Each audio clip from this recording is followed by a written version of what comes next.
여러분 안녕하세요. 소중한 금요일 저녁 시간에 클로저 미더에 참석해 주셔서 감사합니다. 저는 클로저 코드는 정말 읽기 어려운가 라는 주제로 발표를 맡았습니다. 사실 주제 이름을 약간 잘못 붙인 것 같기도 한데요. 클로저 코드는 왜 이렇게 읽기 쉬운가 라고 정했어야 되는 게 아닌가 하는 생각도 듭니다. 클로저 코드가 어렵다는 편견이 있는데 그렇지 않다는 걸 말씀드리고 싶어서 발표를 준비해 봤습니다. 저는 박연호라고 하고요. 그린랩스에서 신선하이라는 제품을 만들고 있습니다. 연호이 파이썬이라는 책을 쓰기도 했습니다. 클로저는 리스프라는 프로그래밍 언어의 한 방언입니다. 리스프는 꽤 오래전에 나온 언어이고요. 64년이나 된 언어입니다. 그런데 오래됐음에도 항상 새로운 아이디어로 가득한 혁신적인 언어였어요. 많은 기능들이 리스프에서 나왔는데 다른 주류 언어에도 많이 도입이 되었습니다. 그런데 리스프 방언들은 이렇게 혁신적인데도 불구하고 아주 멀리 쓰이고 있지는 않잖아요. 리스프가 좀 배우기 어렵고 코드를 읽기 어렵기 때문이다 라는 주장을 종종 들을 수가 있어요. 이런 주장에는 두 가지 가정이 있는 것 같은데요.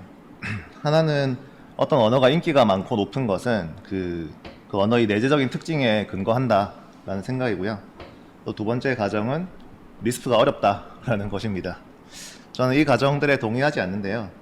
일단 언어의 인기는 언어의 내재적인 특성보다는 외부적인 요인이 더 크다는 걸 우리가 쉽게 알 수 있어요. 예를 들어서 국제적으로 사용하기 위해서 만든 인공어인 에스페란토라는 언어는 배우기 쉬운 편인데도 영어보다 훨씬 적게 쓰이죠. 그건 영어가 더 쉽기 때문이 아니라 영어가 우리 사회에서 역사적으로 정치적으로 되게 중요한 언어이기 때문인 거죠. 리스프를 놀리는 말 중에서 쓰기 전용 언어다 이런 말이 있습니다. 코드가 너무 어려워서 코드를 짠 사람도 못 읽는다 뭐 그런 뜻인데요. 제가 좋아하는 책 중에 유지보수하기 어렵게 코딩하는 방법이라는 책이 있는데요. 이 책이 코딩 스타일이 나쁜 스타일을 반어법으로 소개하면서 그런 책입니다. 이 책에는 유머가 굉장히 많이 들어있는데요.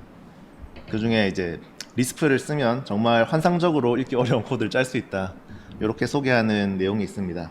그런데 이 코드는 실제로 거의 읽는 게 불가능해요. 왜냐하면 이건 일부러 읽기 어렵게 만든 코드이기 때문이거든요. 어떤 프로그래밍 언어든 읽기 어렵게 만드는 게 가능하죠. 난독화를 하면 되니까요. 꼭 리스프만 그렇게 할 수 있는 건 아니에요. 리스프는 종종 이렇게 읽기 어렵다 하는 놀림의 대상이 되는 일이 많이 있는데 저도 이런 유머를 되게 좋아합니다. 하지만 유머는 유머일 뿐이고 그게 꼭 사실이라는 것은 아닙니다. 클로저를 처음 접하는 분들이 보면 그런데 유머가 아니라 진짜 제대로 된 클로저 코드도 어쨌든 어려워 보인다 이렇게 느끼실 수 있을 것 같아요. 이거는 우리 뇌가 낯선 것과 어려운 것을 혼동하기 때문이라고 저는 생각하는데요. 리스프를 이제 처음 보면 코드의 모양도 이전에 알던 언어와 많이 다르고 새로운 개념도 많이 있으니까요. 뭔가 낯설다라고 느끼는 것이죠. 하지만 이런 낯선 것들이 클로저에 익숙해지면 익숙해질수록 오히려 더 코드를 읽기 쉽게 하는 것이다라는 것을 알게 됩니다. 그래서 그 중에 몇 가지들을 제가 소개할 텐데요. 일단 arity라는 개념이 있어요. arity는 어떤 연산자나 함수가 몇 개의 인자를 취할 수 있는가 그런 개수를 뜻하는 것입니다. C 언어에 있는 여러 가지 연산자 중에서 몇 가지를 제가 arity에 따라서 한번 분류해 봤는데요. 인자가 하나인 단항 연산자는 not 연산자, 그리고 증가 연산자 이런 것들 있죠. 그리고 인자가 두 개인 이항 연산자로는 AND 연산, or 더하기, 나누기 뭐 이런 것들이 있습니다. 그리고 사망 연산자도 있죠. 조건부식 연산자 이런 것도 있고요. 그렇다면 인자가 아예 없거나 인자가 4개, 5개 또는 뭐 n개인 그런 연산자도 한번 생각해 볼 수 있지 않을까요?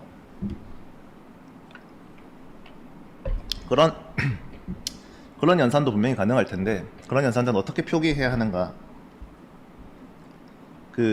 기초적인 수학 연산자들은 대부분 초기에 형태가 만들어졌어요. 그런데 이 형태들은 인자의 수를 제한적으로 넣을 수밖에 없었거든요. 그래서 n항의 가변적인 연산을 표현할 수는 없었어요. 그래서 프로그래밍 언어들은 연산자로 표현할 수 없는 n항의 연산을 위해서 함수라는 것을 쓰고 있죠.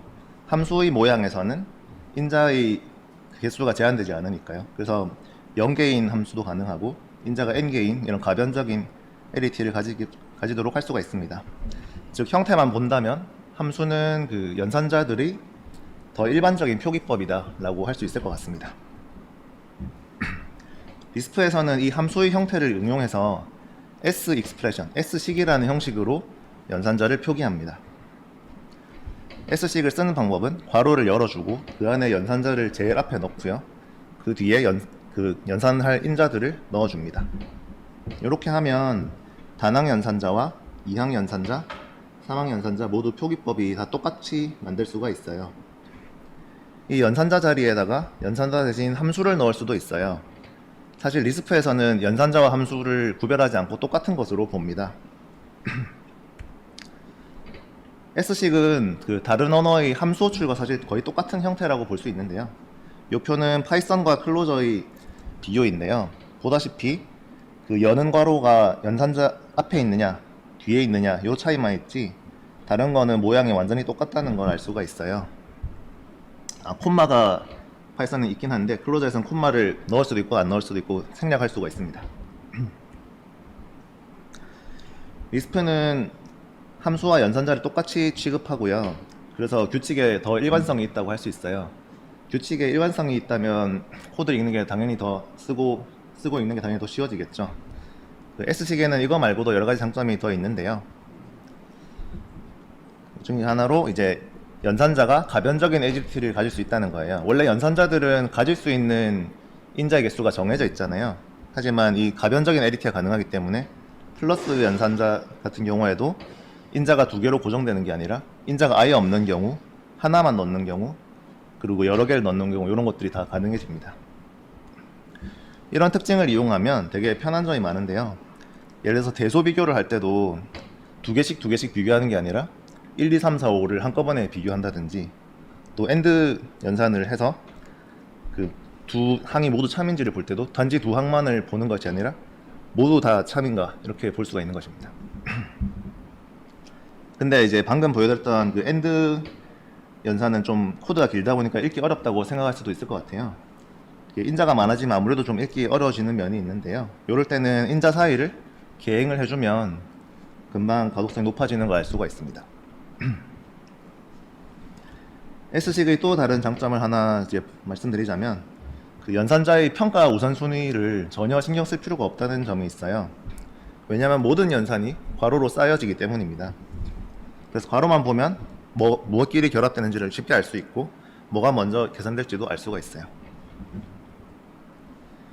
리스프는 쓸데없이 괄호가 많은 이상한 언어다 이런 놀림을 종종 받아요. 하지만 사실 이거 알고 보면 이런 형태에는 그 형태가 따를 수밖에 없는 그 기능이 있다라는 것을 알 수가 있습니다. 이번에 약간 다른 측면을 소개해 드리고 싶은데요. 제가 몇 가지 여러 나라들의 글들을 한번 가져와 봤어요. 제일 왼쪽에 있는 거는 익숙하시죠? 그 한문으로 쓰인 훈민정음입니다. 가운데 있는 것은 아랍어로 적은 꾸란이고요. 그리고 제일 오른쪽에 있는 것은 그 라틴어로 쓰인 그 성경 인쇄본입니다.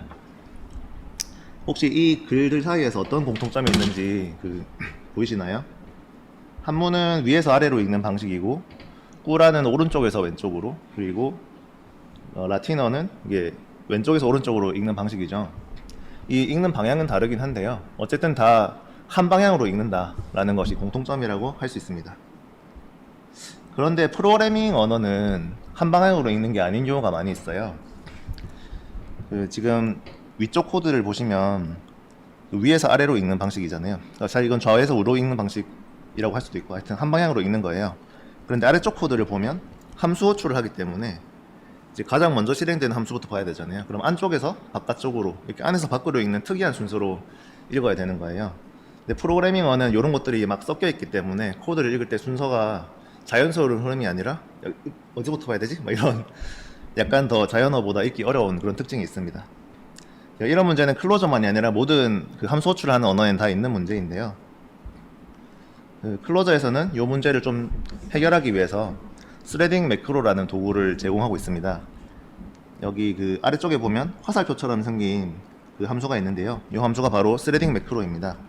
얘를 이용하면 안에서 바깥쪽으로 읽어야 되는 코드를 좌에서 우로 읽는 방식으로 바꿀 수가 있습니다. 그렇게 하면 이제 왼쪽에 있는 코드는 지금 이 두 개는 똑같은 계산식인데요. 왼쪽에 있는 코드는 어디서부터 읽어야 되는지 한눈에 좀, 사실 클로즈 익스큐즈면 한눈에 들어오지만 처음에 좀 잘 안 읽힐 수도 있어요. 하지만 오른쪽 코드를 보면 1000에서 시작해서 1 증가시키고 그 다음에 500을 더하고 음수로 바꾸고 이제 문자열로 바꾼다, 이렇게 하는 거를 흐름을 한눈에 파악할 수가 있는 것이죠. 네. 그 다음에 제기에 관해서 잠깐 말씀드리려고 합니다. 리스프는 제기를 매우 적극적으로 사용하는 언어입니다. 그런데 이제 제기 때문에 리스프를 좋아하지 않는 분들도 계시는 것 같습니다. 제기가 이제 막연히 어렵게 느끼시는 경우도 많이 있고요. 근데 제기는 이제 수학적인 식을 되게 간단하게 프로그램 코드로 옮길 수 있어서 그런 용도로 사용하면 되게 이해하기 쉽고 우아한 코드를 짤 수 있는 한 방법입니다. 그걸 이제 남용하면 좋지 않겠지만요. 제가 이제 발표 중에 제기에 대한 자세한 내용을 다 다루기는 어렵고요. 클로저로 연결 리스트를 만드는 예를 간단하게 살펴보면서 제기를 좀 소개해 보려고 합니다. 리스프에서는 리스트를 만들 때 const라는 함수를 이용해서 연결 리스트를 만들어요. const는 그 인자를 두 개 취하는데요. 첫 번째 인자는 그 기존 리스트에 새로 넣을 요소를 넣어주고요. 두 번째 인자에는 그 기존이 다른 리스트를 입력받도록 합니다.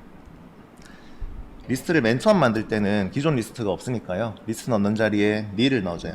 이렇게 const 1 nil을 해주면 원소가 1 하나만 들어있는 리스트가 됩니다. 여기에 다른 요소 추가하려면 const를 그냥 한 번 더 해주면 되겠죠.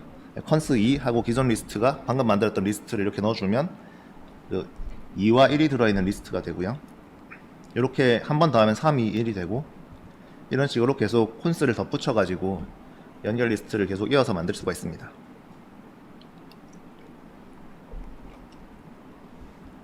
그러면 이 제기를 이용해서 또 const를 이용해서 무한한 자연수가 담겨있는 시퀀스를 한번 정의해 보겠습니다. 자연수의 시퀀스를 정의하려면 첫 번째 요소는 0이다. 그리고 다른 요소들은 그 이전 요소에 플러스 1을 한 수다 라고 정의를 할 수가 있어요. 요거를 연결 리스트로 옮기게 되면 const 0, const 1, const 2, const 3 이렇게 무한히 이어주면 됩니다. 그런데 우리가 코드에다 요거를 무한히 작성할 수 없으니까요. 제기 호출을 이용해서 이렇게 함수로 만들어주는 거예요. const의 첫 번째 원소는 n이 되는 거고, 두 번째 원소에는 다른 리스트를 넣어줘야 되는데, 그게 이제 그 다음에 만들 리스트, 그러니까 무한 자연수를 만들어주는 함수, 지금 만들고 있는 이 함수를 호출해주는 거죠. 대신에 n이 아니라 n에 1을 더해서 호출해주는 겁니다. 이렇게 하면 이제 함수에 0을 넣어서 처음에 실행시켜주면 재기적으로 무한한 리스트가 const 0, const 1, const 2, const 3 이렇게 만들어지는 거죠. 이게 이해하면 되게 간단한 건데요. 그럼 얘를 이제 실제로 호출을 한번 해보는 거예요. 근데 그냥 호출하면 시퀀스를 한 번에 무한히 만들려고 할 테니까 이제 메모리가 유한하기 때문에 스택 오버플로 에러가 나겠죠. 그래서 에러가 나지 않도록 take 10이라는 함수를 또 써가지고 처음 10개만 가져오도록 한번 해보겠습니다.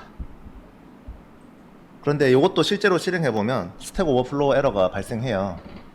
왜냐하면 take 10을 하기 전에 무한한 시퀀스를 완전히 만들려고 하기 때문이거든요. 그래서 이 문제를 해결하기 위해서는 리스트를 이제 필요한 데까지만 구할 수 있도록 제한하는 방법이 필요해요. 그래서 제공하는 것이 이제 클로저의 지연 시퀀스입니다. 지연 시퀀스는 그 시퀀스에 있는 요소를 처음부터 다 계산하는 게 아니라 계속 미루고 있다가 그 요소가 정말로 꼭 필요할 때 바로 그 시점에 필요한 데까지만 비로소 계산하도록 하는 기능입니다. 클로저에서 지연 시퀀스를 만들려면 리스트 앞에 레이지 시크를 감싸주기만 하면 되는데요. 이렇게 콘스 앞에다가 레이지 시크를 다 붙여주면 됩니다. 아까 만들었던 제기 함수에다가 그냥 콘스 n 앞에다가 레이지 시크만 추가해주면 요 모양이 만들어지는 거죠. 이렇게 하면 이제 테이크 10을 했을 때 오버플로가 발생하지 않고 딱 10개까지 필요한 데까지만 구해져서 잘 되는 걸 알 수가 있습니다. 이렇게 제기를 이용해서 무한한 자연수의 시퀀스를 만들어 봤는데 별로 어렵지 않게 느끼셨길 바래요. 그런데 뭐 아씨 어렵다, 나 이거 못하겠다, 불편하다 하시는 분도 계실 것 같아요. 저는 그것도 뭐 정당한 불편함이라고 생각하는데요. 다행히도 클로저에서는 우리가 이렇게 직접 제기를 만들어 써야 될 일이 거의 없습니다. 왜냐하면 클로저에는 여러 가지 반복되는 패턴들을 시퀀스 라이브러리라는 걸 이용해서 추상화해 놓았기 때문이에요. 그래서 실제로 그린랩스의 그 제품 프로덕션 코드를 한번 보시면 제기를 직접 작성해 놓은 코드가 단 한 줄도 없습니다.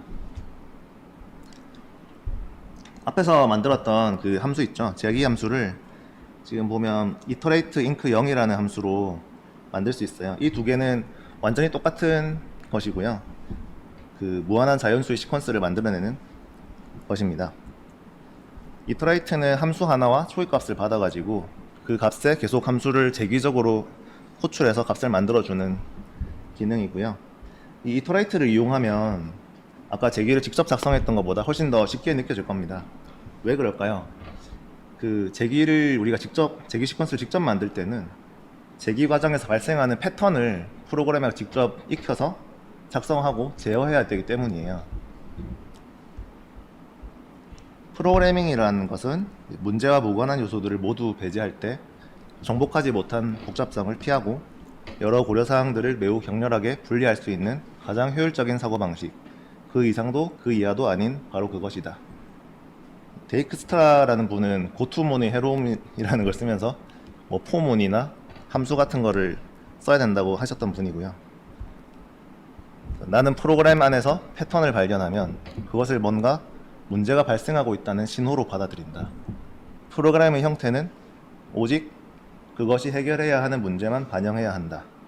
코드에 존재하는 그 밖의 모든 정형성은 내가 충분히 강력하지 않은 추상을 이용하고 있다는 신호로 다가온다.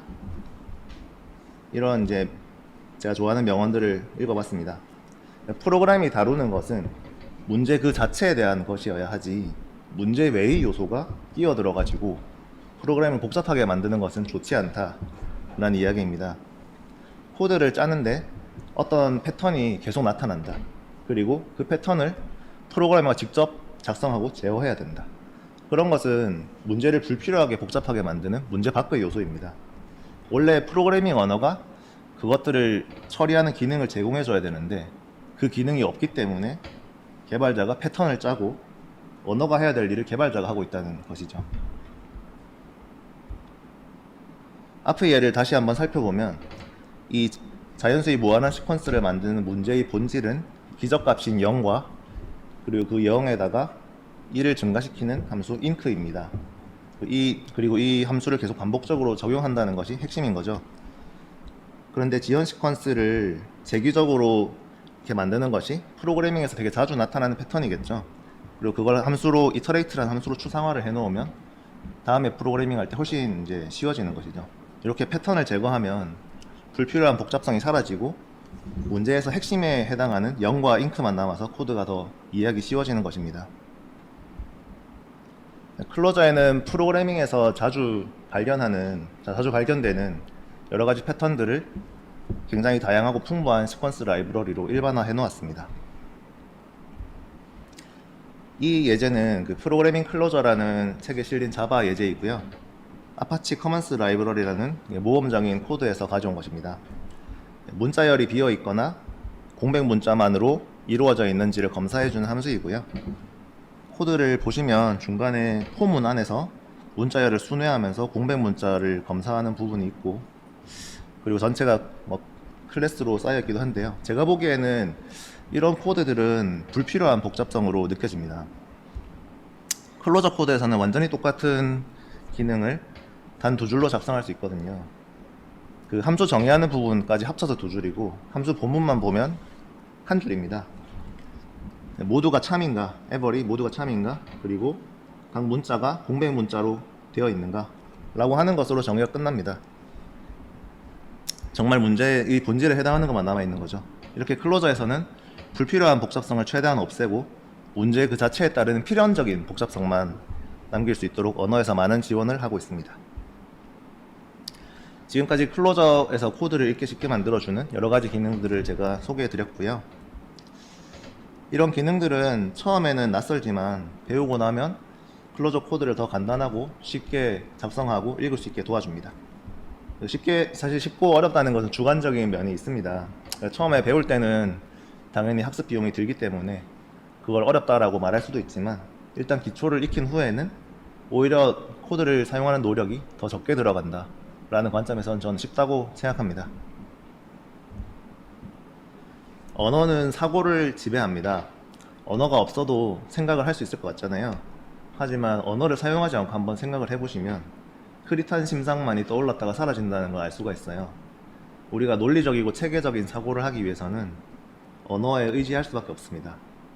그래서 언어는 커뮤니케이션의 수단인 것만이 아니라 우리가 결정하고 행동하고 인지하고 그런 삶에 영향을 끼치는 매우 중요한 것입니다. 프로그래밍 언어도 마찬가지인데요. 프로그래밍 언어는 프로그램 만드는 수만 있으면 되지, 아무거나 쓰면 된다, 이렇게 하는 생각이 많이 있는데요. 튜링 완전성에 대한 이야기라면 맞는 말일 수 있지만, 문제를 어떻게 풀 것인가 라는 것도 중요하게 생각하는 분이라면 언어를 잘 고르는 것도 필요한 것입니다. 왜냐하면 프로그래밍 언어는 프로그래머의 사고방식과 문제 해결 방식에 큰 영향을 끼치기 때문이죠. 함수형 프로그래밍 언어를 배우시면 이전과는 다른 방식으로 사고를 할 수 있습니다. 우리는 한국어를 모국어로 사용하고 있잖아요. 그런데 한국어는 우리가 원해서 선택한 게 아니라 태어나 보니까 한국어 쓰는 환경에서 태어나서 선택하게 된 거죠. 모국어가 무엇이냐 하는 것은 우리에게 주어진 운명이라고 할 수 있습니다. 그런데 인간은 운명을 스스로 개척하는 생물이잖아요. 새로운 프로그래밍 언어를 배우는 것은 우리가 직접 선택할 수 있는 운명이라고 저는 생각해요. 그래서 처음에 약간의 수고가 들 수 있고 귀찮을 수 있겠지만 운명을 바꾸는 행위를 한번 해보시기를 권하고 싶습니다.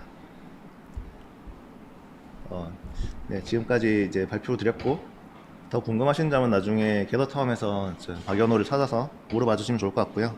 네, 지금까지 박연호였습니다. 감사합니다.